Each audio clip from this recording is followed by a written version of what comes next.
Why does high intelligence make people uncomfortable? It's not because smart people talk too much or show off. It's because they see what others don't and say what others avoid. Highly intelligent people notice the cracks in the system. They ask questions that break the rules everyone quietly follows. They bring things to the surface that most would rather keep buried. Arthur Schopenhauer didn't see this as a gift. He saw it as a burden, because the more clearly you see the world, the harder it is to fit into it. This isn't about ego. It's about truth and what it costs to see it. By the end of the video, you'll understand why intelligence doesn't just set you apart. It sets you against what society needs to survive. Highly intelligent individuals operate differently. They don't simply absorb information. They see patterns and inconsistencies that others miss. They notice cracks in well-worn beliefs, silent assumptions most people never question. Schopenhauer called our daily world a world of appearances, a surface-level reality sustained by our own perceptions, social roles, and collective agreements. It is not that people believe lies. It is that they depend on shared illusions to feel safe. Intelligence challenges that safety. Once you see the supporting lines behind the stage feels less real. It becomes hard to pretend everything is whole when you know it is built. Psychologists refer to this as the mirror effect. When you reveal a hidden truth, people don't just process it rationally. They feel judged. They feel weak, because their sense of self was tied to what you just exposed. Historic thinkers, Socrates, Galileo, and Tesla, faced this not because they were arrogant, because their intelligence threatened the stage on which society liked to perform. They showed people that the emperor had no clothes and that revelation creates distance. Modern neuroscience confirms this. When people encounter someone evidently smarter, neural circuits tied to threat detection activate, similar to physical danger. It's not personal, it is primal. Highly intelligent people live in two worlds. One is the world that others see, the stage, the consensus, the accepted script. The other is the backstage, the structural, messy, unspoken reality. They float between these worlds, not because they want to push others away, because they cannot pretend things are whole any longer. This creates psychological distance, not just social.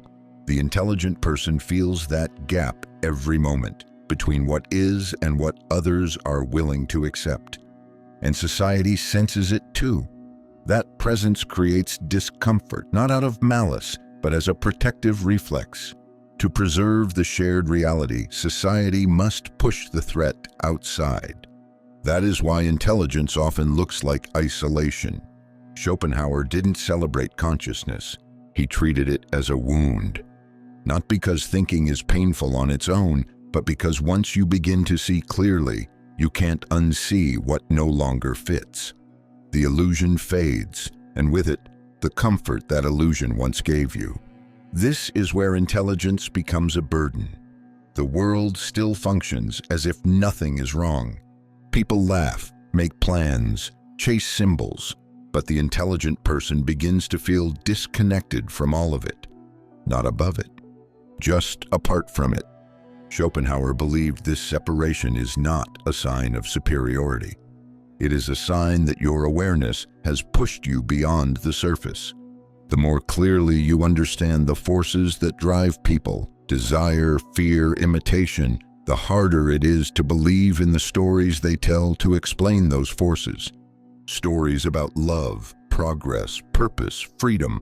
Schopenhauer saw most of these as illusions created by the will, a blind, unconscious drive that shapes everything while pretending to be rational. He believed most people are unaware of it, and that those who become aware do not feel powerful. They feel alone. This is the loneliness of lucidity. When others talk, you hear what they don't realize they're revealing. When others commit, you sense the unconscious motives behind it. When others celebrate, you notice what they've had to ignore to feel joy. You are not against them, but you are no longer with them either. You walk among people, but feel invisible. You speak, but your words are filtered, softened, made safe. And when you try to explain what you see, it often sounds like criticism, even if it's compassion. The more awake you become, the more disconnected you feel. And in that disconnection, a new kind of suffering begins. Not from rejection, but from the slow, constant realization that most people are not living in the same version of reality that you are. Not because they can't, but because they don't want to. People don't fear intelligence because it's unfamiliar. They fear it because it feels invasive. Highly intelligent people don't need to argue. They don't need to raise their voice. Just by existing, they disrupt what others want to believe about the world and about themselves. And when people feel exposed, they protect their sense of self. Schopenhauer understood this before modern psychology had the words for it. He saw that most people don't seek truth. They seek stability. They want a world that confirms what they already believe. Not because they're weak, but because their identity depends on it. When someone intelligent starts asking questions that go too deep or seeing through a pattern others depend on, it triggers a kind of identity panic. Modern psychology confirms this. When a belief tied to someone's identity is challenged, the brain responds as if facing physical danger. Stress hormones rise, heart rate increases. The person doesn't debate, they defend. And so society creates stories, not just about the ideas, but about the people who carry them. They think they're better than everyone. They're always negative. They just like to argue. They're too serious, too sensitive, too intense. These are not observations. They are defense mechanisms. It is easier to reduce someone to a personality flaw than to face the truth they might be pointing toward. And so the intelligent are slowly pushed out, not with open hostility, with distance, invitations that stop coming, conversations that stay shallow, reactions that feel flat or guarded. The exile isn't loud, it's quiet, and that makes it harder to name. But Schopenhauer saw it for what it is, a necessary response from a world that cannot hold the weight of deep perception. Because if what the intelligent see is true, then much of what society is built on begins to crack. And few are ready for that kind of collapse. Over time, being seen as a threat starts to shape how you see yourself. You stop trying to explain what you mean. You stop expecting to be understood. You start adjusting your words to keep others comfortable, not because you're ashamed of what you think, because you're tired of watching people pull away. What begins as clarity becomes hesitation. You learn how to translate your thoughts into safer versions. You learn which parts of yourself to hide. And slowly the distance becomes something you carry inside. Schopenhauer believed that this is where real suffering begins. Not in being different, but in being split between the person you are and the version of you the world can tolerate. You still function, you still talk, but the part of you that sees deeply starts to feel useless, like speaking a language no one wants to hear. This isn't pride, it isn't bitterness, it's the loneliness of being awake in a world that prefers to stay asleep. And that loneliness doesn't make you resent others. It makes you question yourself. You begin to wonder if it's better to stay quiet, if maybe it's wrong to think so much, if the silence around you means you've taken a wrong path. But the silence isn't proof that you're wrong. It's proof that what you see has a cost that most people never have to pay because they never have to see this far. There's a moment when silence turns inward, not as a strategy, as a symptom. When you speak and no one responds with depth, you begin to feel unrecognizable, not just to others, but to yourself.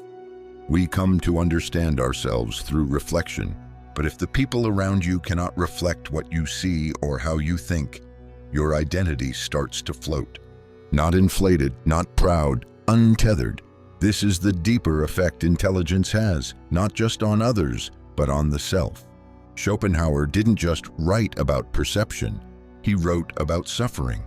And he understood that part of what creates suffering is the breakdown of mirrored meaning. Most people confirm each other through routine talk, shared values, or even mutual delusions, but the highly intelligent often sit outside that circuit, and without reflection, the self begins to distort. You stop trusting your thoughts, not because they're irrational, but because they're unreturned. You begin to ask if you've gone too far, seen too much, said the wrong thing. Over time, you internalize the flat responses, not as evidence of others' limits, but as signs of your own failure to connect.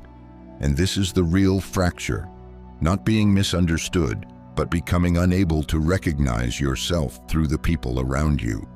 You don't feel superior, you feel erased, not because you think too highly of yourself, but because no one speaks the language that would let you feel real again. At a certain point, silence stops being protective and starts becoming a trap. The intelligent person begins to feel the weight of all the things left unsaid, not because they need to be heard, but because they need to be whole. You can only edit yourself for so long before the edits become permanent. And that's the risk. Not rejection, not conflict, self-erasure. This is where Schopenhauer's insight becomes harder to carry.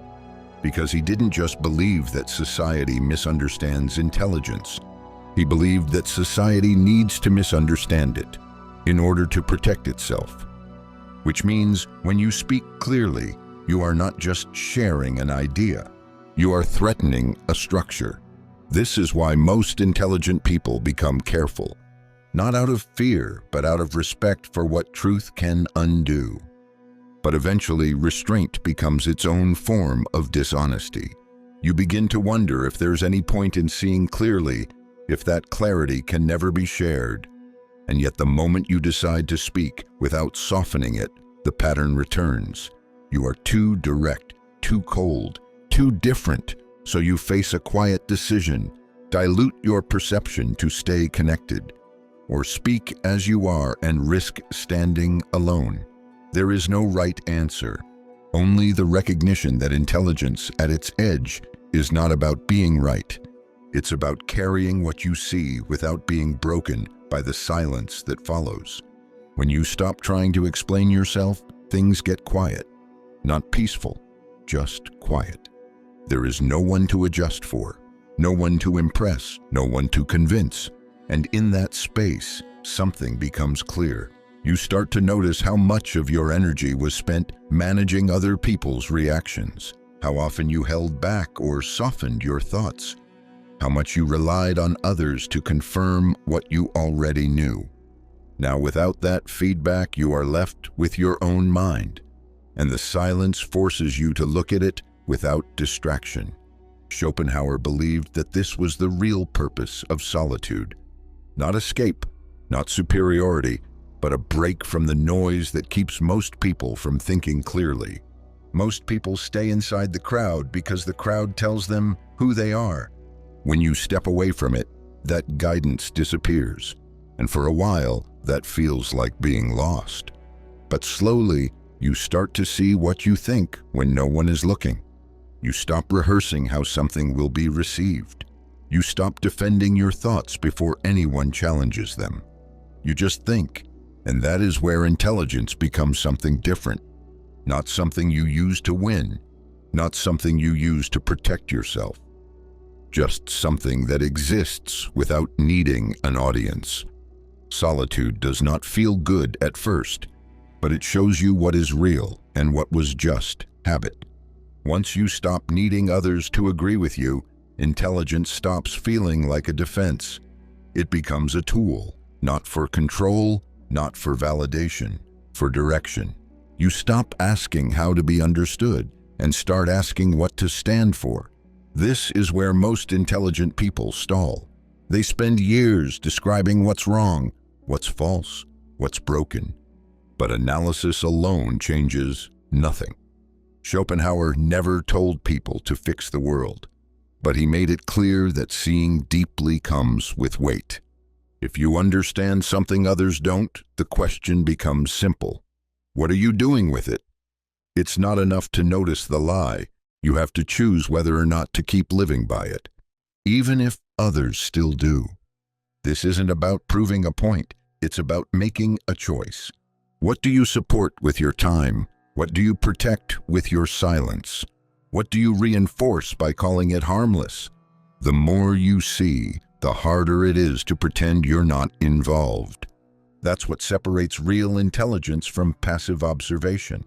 One asks questions, the other builds a life that answers them. Society does not fear intelligence because it cannot understand it. It fears what intelligence might uncover, not just in the world, in people. Because if someone intelligent tells the truth, and that truth is real, then everyone else has to face what they've been ignoring. And most people do not want to see the structure behind their habits. They do not want to see the fear behind their choices. They do not want to see how much of their life was shaped by comfort, not meaning. Schopenhauer understood this before anyone put it into psychological terms. He saw that most people live without ever asking what they're actually doing or why. And when someone does ask, they're treated like a threat, because they are. The intelligent person does not bring danger, they bring disruption. They bring contrast. They bring the possibility that most of what we call normal is just unexamined repetition. That is what people are really afraid of. Not you, not your mind. The collapse that might follow if they started to think the same way. That fear will not go away. But you do not have to carry it for them. You do not have to explain yourself to stay close. You do not have to simplify your thoughts just to make others feel safe. What you see is not the problem. What they fear is what it would mean to see it too. And that fear is not yours to solve. You were never exiled for being smart. You were exiled for seeing what others needed to keep hidden. That's what Schopenhauer understood. Society does not reject intelligence because it's rare. It rejects it because it forces a choice. Confront what's real or keep living by agreement. The intelligent person doesn't always choose to disrupt, but their perception does it for them. So they are pushed to the edges, misread, dismissed, kept at a distance. But what society resists is also what it needs. Not louder voices, clearer ones, not more answers, better questions. You are not here to be accepted. You are here to stay awake. The only real question is this: is your intelligence a tool you carry or a truth you hide from?